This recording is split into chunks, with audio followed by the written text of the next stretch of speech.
Gold prices opened near yesterday's close, but saw a big overnight tumble from 1810 all the way down to 1780. And yes, it took the Fed chairman's testimony to get gold back up close to 1800, and that's where it kind of stayed the rest of the day.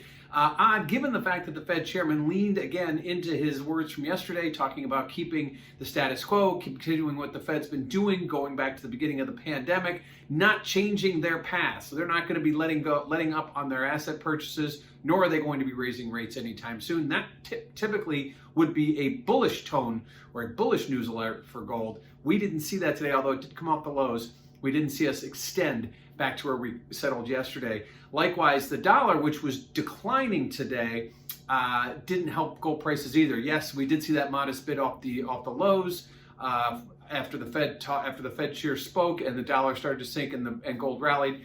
But we certainly didn't see any extension of that. And after a 2-day rally late last week into early this week, we've seen now 2 days of decline. So the gold really not seeing a whole lot of upside here at this point, at least over the last several sessions after what looked like a very promising start to the week. And you may be asking yourself, with the dollar declining, with the Fed still in play, with rates at zero, why isn't gold going higher? Well, I think the one component we're not looking at here is demand. And there is demand.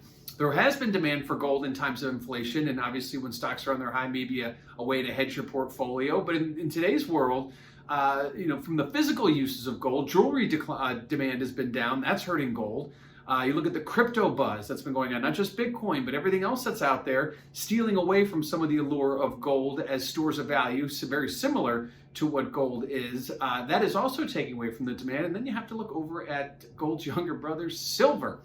Now, silver has been rallying against gold since going back to March of last year, when we saw that gold-silver price ratio at about 123. Well, today it's at a 5-year low of 64. So silver has been appreciating against gold over the last, call it 11 months. A lot of that has to do with the allure of the industrialized uses for silver, its use in chip making, solar panels, and whatnot.